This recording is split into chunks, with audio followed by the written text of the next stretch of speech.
consciousness, the final frontier.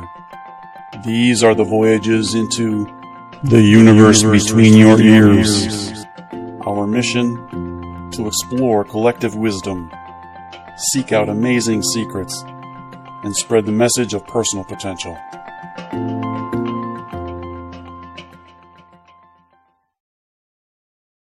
Just the experiencer of what is, right? The judger has lots of preferences. And if your judger is set up to be immature, young, small, selfish, whatever that is, right? We can imagine like a 13-year-old judger. I don't like this. I don't want to go there. No, this is bad. Wait, why'd you do that? This is horrible, etc. Right? Like that's what a lot of us, even as adults, are really sounding like. And if we take this experience as a divine experience, right, which loaded word, might mean a lot of different people, but the isness of this moment is shockingly amazing. I mean, the fact that you and I are here, forget the technology involved, the fact that we're here at all, the fact that I'm kind of pink and have 10 fingers or 8 fingers and 2 thumbs or whatever these are, like that's shocking to me every time I take a second to really consider it, right? Mm-hmm. But we immediately like ignore that, become the judge, or go, I don't like this, that shirt looks bad, I need more money, this isn't enough, whatever. And we're this overly critical human being. That leads to a great deal of suffering. Okay? It also leads to innovation. It's not, I don't want to throw it away. Like preference and duality and good and bad aren't the worst things in the world. They've led to us leaving the caves and building homes, and it's got an incredible place. But if that's all we are, we become selfish, suffering human beings that are not as expressed as we can be. And so if we can hold both the value of duality, the value of that judgment, with a maturity that is, I can actually weather the difficult things that come.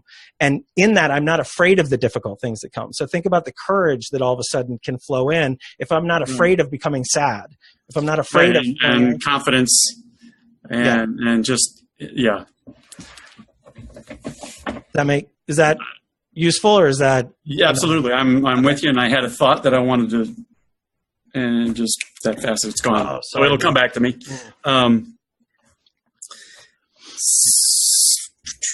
Or maybe it won't. Yeah. Later. Yeah. It is what it is. No problem. There is, this is related to it. There was a friend of mine posted something on Facebook a week or so ago.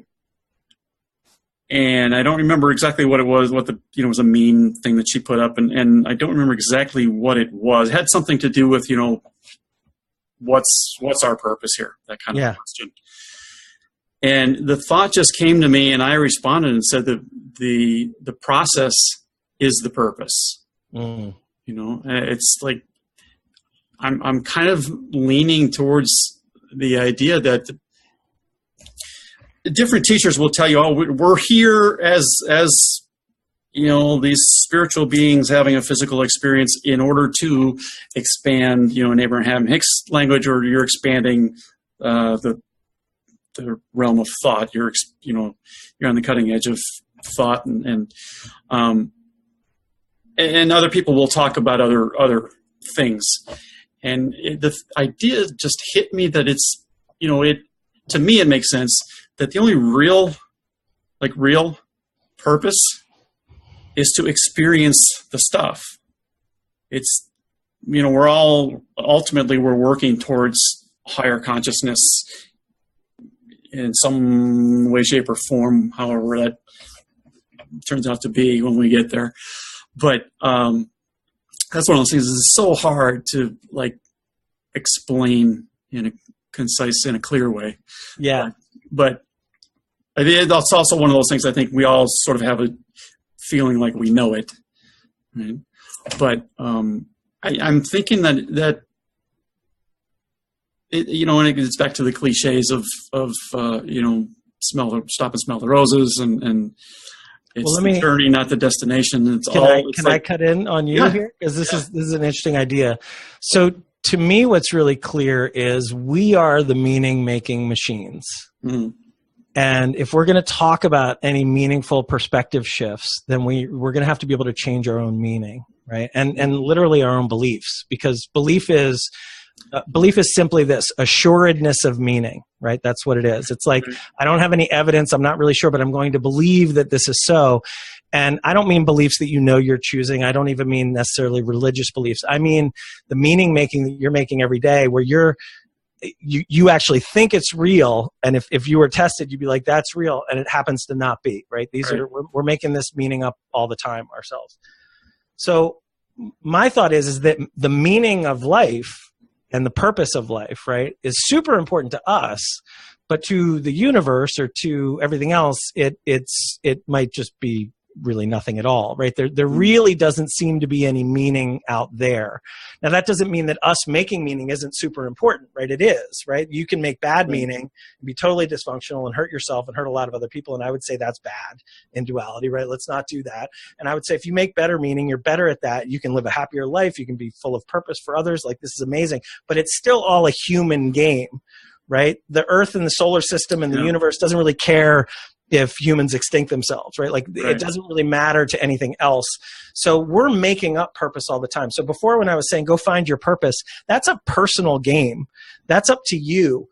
And I'm going to tell you that we tend as humans to find more meaning in that when we're in service to something bigger than us. But what's bigger than us is made up by us, right? What that idea is made up, and that's a fiction. Our meaning that we're getting out of it, it feels really real to us. So subjectively, it's totally real, but objectively, it might be crazy to other people or not meaningful at all. Yeah. So to sit here and talk about an ultimate purpose of being alive or anything like that, I'm not sure that we really have the perspective ourselves or the ability. Absolutely. I mean, it's really, honestly, right? Yeah. But a year from now, I'll have a different view. But what's worked for me for sure is my own capacity to make this life more meaningful for me, right? Which for me, helping others is a big part of that. My own ability to find the beauty and joy in the simple things, right? Like, I come from a really dysfunctional past. So serious drug addiction, lots of crazy stuff, lots of violence, lots of abuse, all that. And so the things that used to be exciting to me were much more extreme, like whether it was drug-induced or excitement-induced or whatever. And what I'm finding as I mature, and I'm sure this happens a lot to people as they age, but for me specifically, finding the joy in just being with a moment, right? Finding the joy in literally walking my car, finding the joy in a sunset, these things that are available to me always, right? That ability to literally walk around more enlightened, right? Not as this Buddhist promise of permanent enlightenment, which is really just another dangling fake promise, right? It's another fake carrot. thing. Yeah, it's another fake carrot, right? The reality is that, enlightenment is a kind of expression that happens from time to time.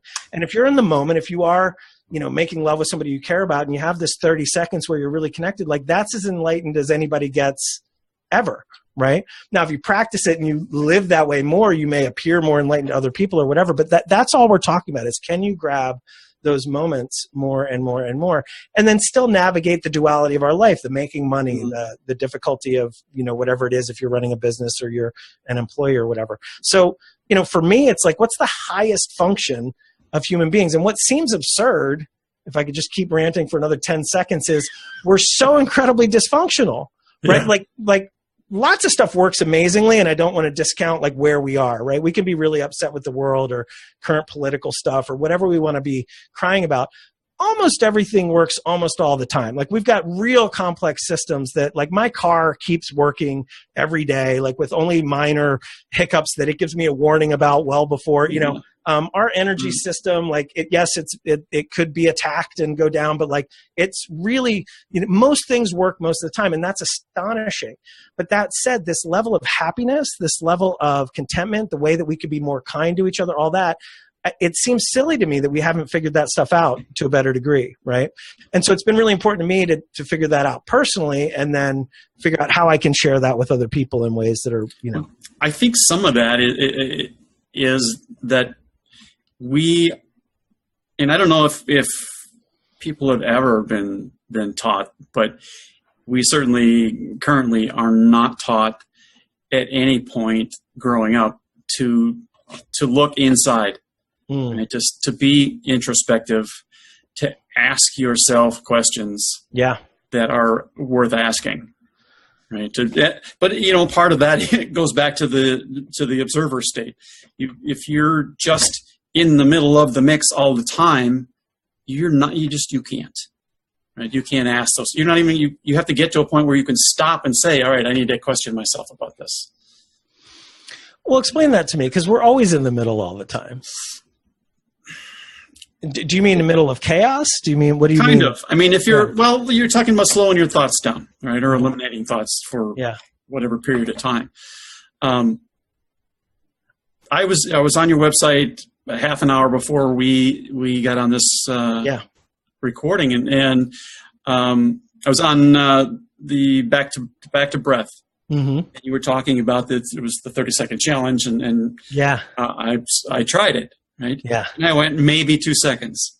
Yeah. So is that the 30-second challenge to not think, right? Is that what you're talking about? Yeah. Right. For people listening. Yeah. Yeah. And I'm glad you actually, I was going to actually suggest that we demonstrate it here, but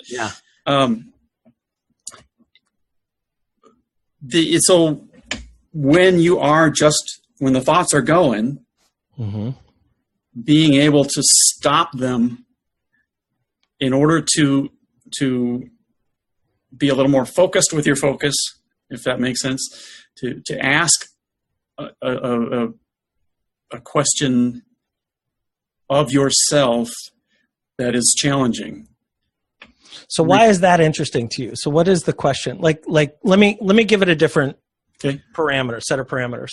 Your attention is a place, right? If your attention is on a TV show, it's not on the wall over there, right? Mm-hmm. If it's on a book and your attention's really in the book, it's creating certain imaginations that would be different than you thinking without that book, right? Mm-hmm. If you are imagining the future, you might be having really excited, positive thoughts about the future, or often people are anxious and worried about the future, right? The past, you might be remembering a great memory, or you might be having a really guiltful, shameful, memory. I mean, it tends that guilt and shame are in the past and anxiety and fear in the future, right? That's where they live.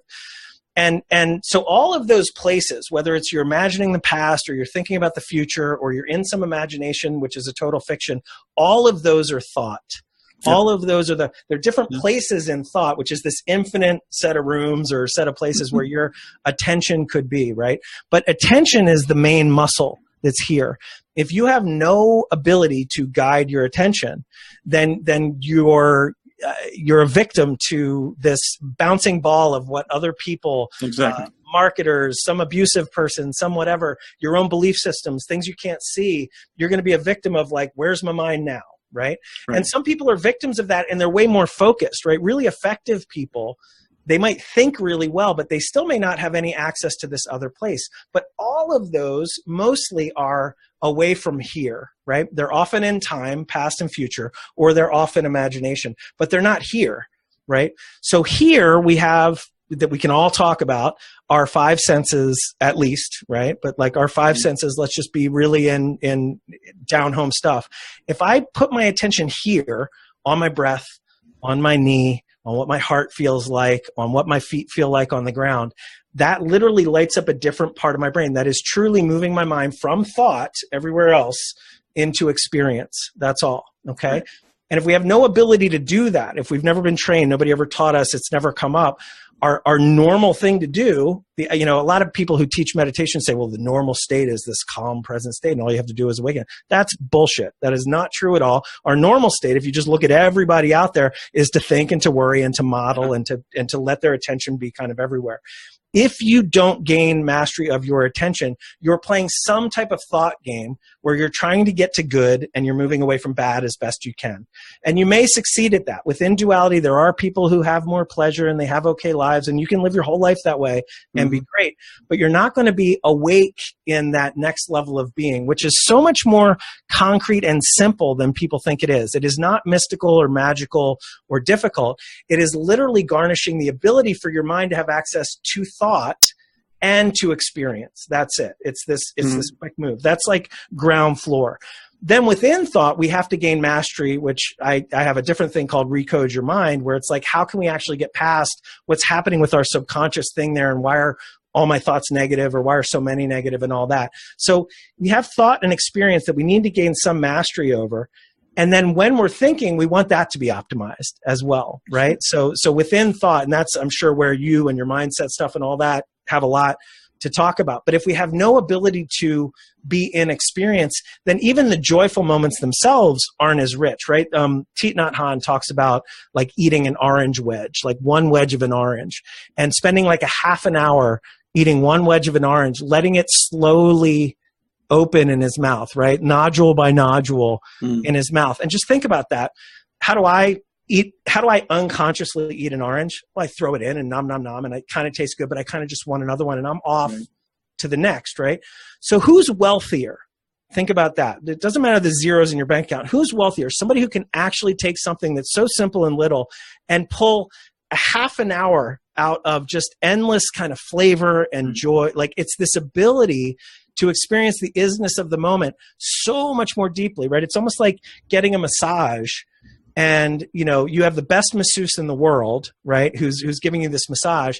And one way to experience that is to be present, to feel the massage, to really be with the experience of what is.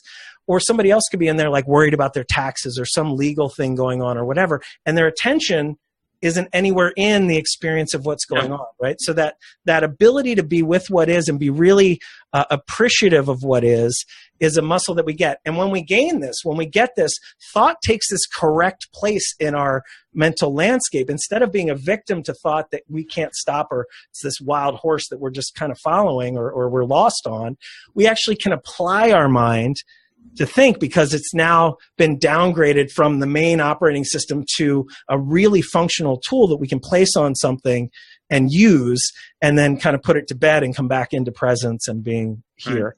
Right. That's a much more enlightened way of walking through the world. Does that make sense? Yes. Yeah. Cool. That's what I was saying. Oh, there you go. There you go.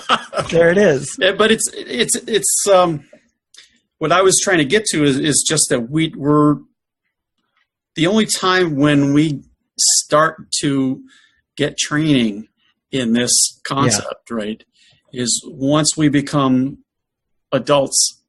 I mean, the world is changing because of the internet and stuff. And sure. When I was growing up, unless you lived next door to say, unless you just got lucky, you weren't hearing this stuff.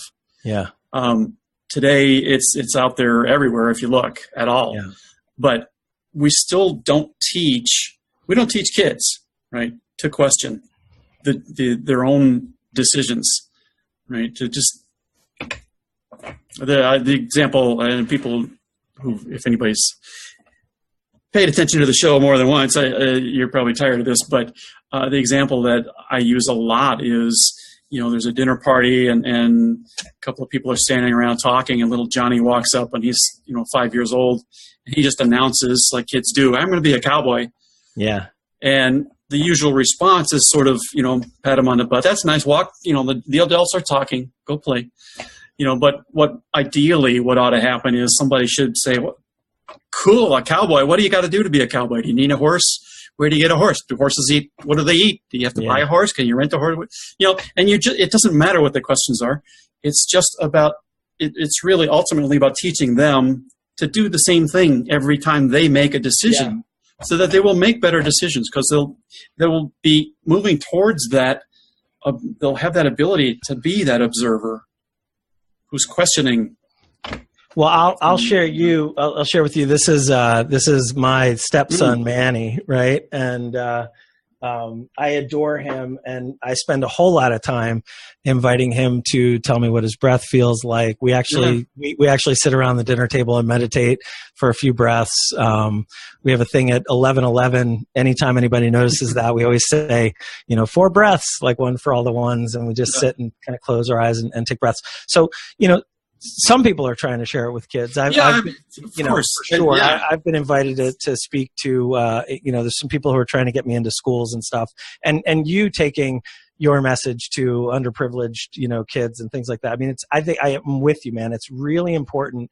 And I think that if you can get this to kids, they can learn it before they're kind of injured, right? The ability to work with adults, the adults have already been wounded and injured in ways that they didn't see it happening, right? And so they've got all their protections up, and it's almost more difficult to kind of peel through it and really be helpful. And with kids, you can make it more obvious, you know. Yeah. I mean, Manny will surprise me with his wisdom, right? That's so available to him because he hasn't been wounded in that way yet. You know? I again, prior to starting the recording, we were talking a little, I think, or maybe I'm confusing this with another conversation I had today, but yeah, I am. So you don't know probably.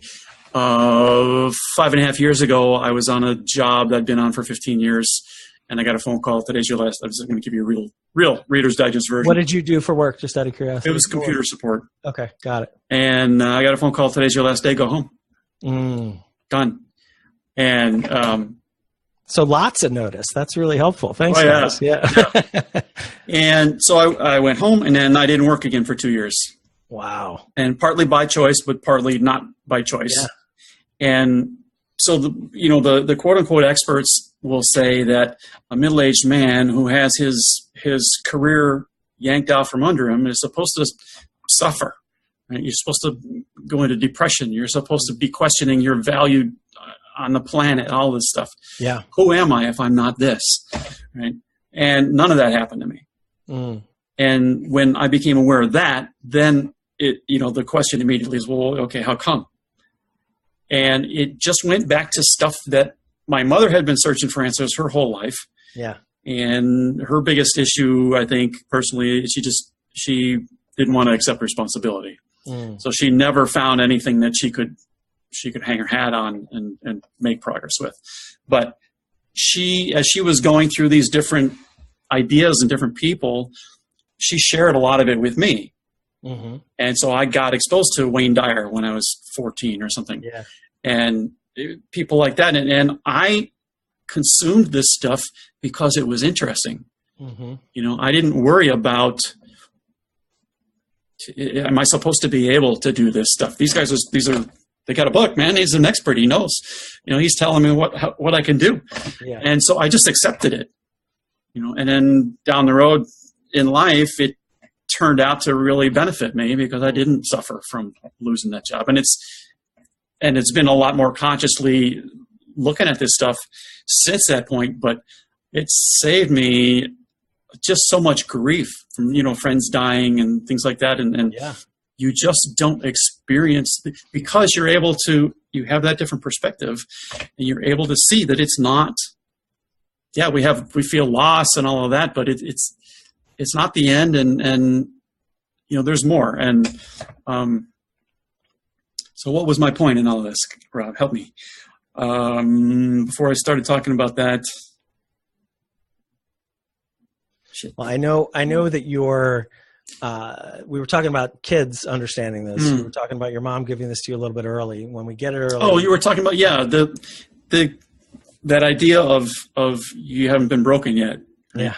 You haven't learned what you're not supposed to be able to do yet, and for different people, it's different ages, I guess. But I think that's all the more reason that it needs to be going to kids. Yeah. Because then they have a way of resisting the other messages that are going to come. Yeah. Well, it's very easy to share this with children. Also, it's not difficult to help them to see different ways of running their mind, right? Sadness and difficult things are, the quality of attachment, right? If you're a kid and you get attached to a certain toy and it breaks, an adult, you get attached to a certain person and they leave you, you get attached to a certain job and they call and say it's your last day. That quality of attachment and the ability to detach, to be with what is, right? To say, okay, the world has changed, right? I don't control everything. Sometimes things are going to happen to me. How can I take a deep breath, be right here, and then carry on? And what is the next thing that needs to happen, right? What is the next thing that I need to do? Most people, that sounds like no advice at all, right? That doesn't sound like it's giving anybody an advice.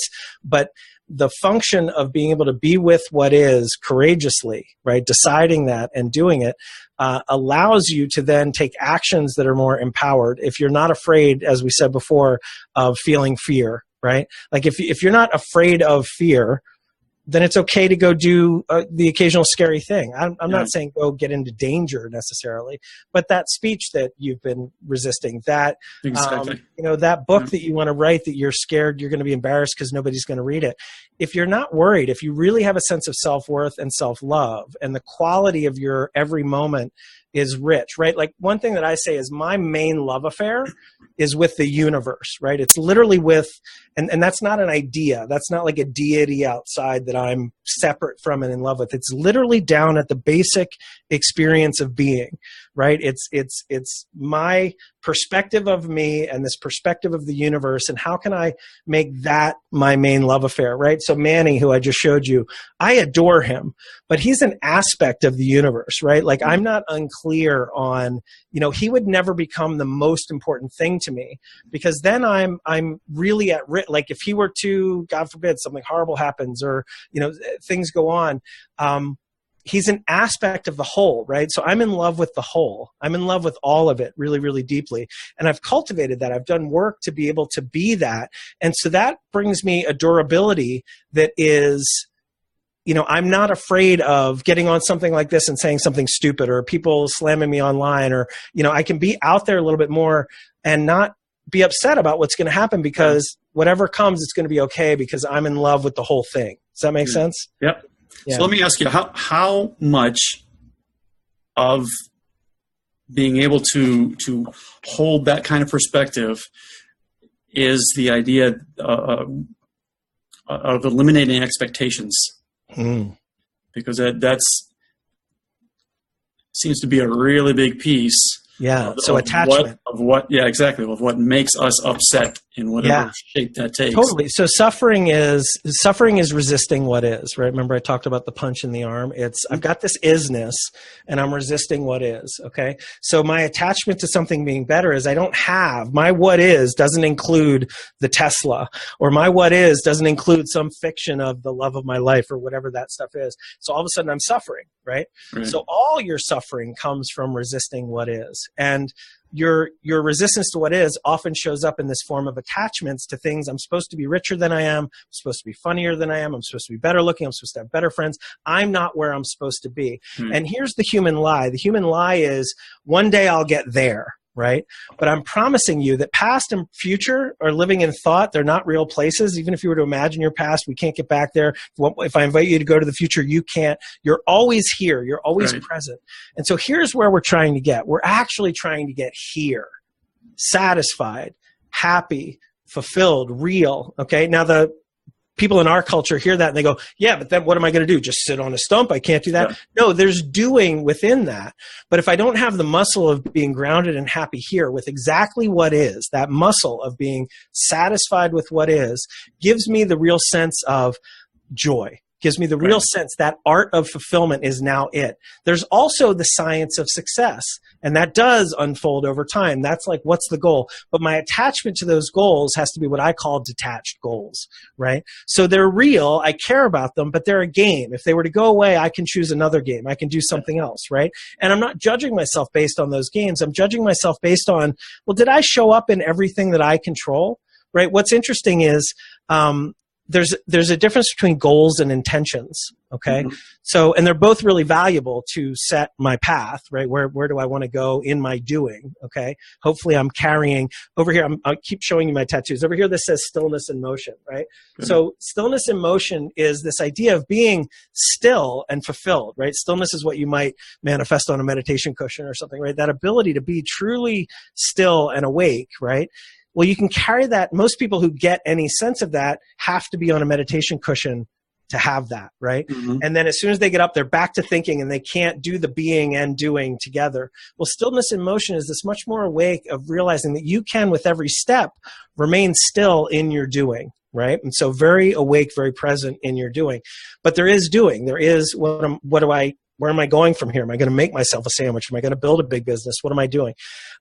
So the difference between intention and goals, right, or what I can control, the intention might be I want to make $1 million, right? And so we envision that. We do, how am I going to do that? I want to see it in as much detail as I can, all that.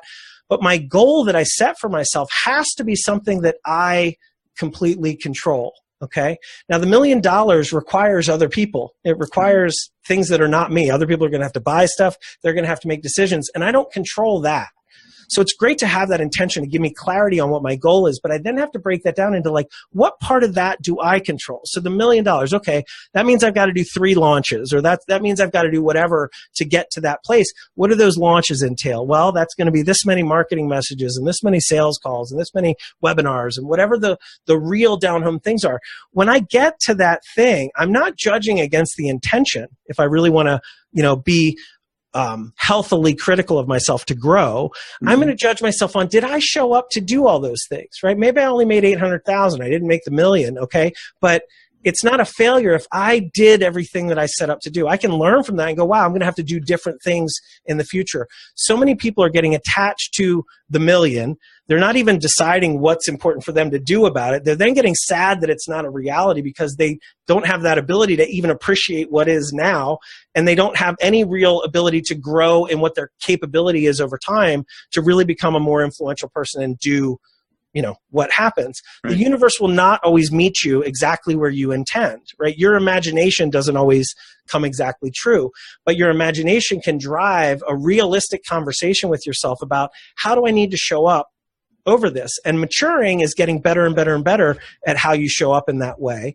And, I'm happy, and as I'm maturing, I'm getting better and better and better at setting bigger goals and showing up for myself in ways that are realistic. And I look back and go, wow, I'm really proud. Whether I got the exact outcome I intended or not, I really like how I showed up through that.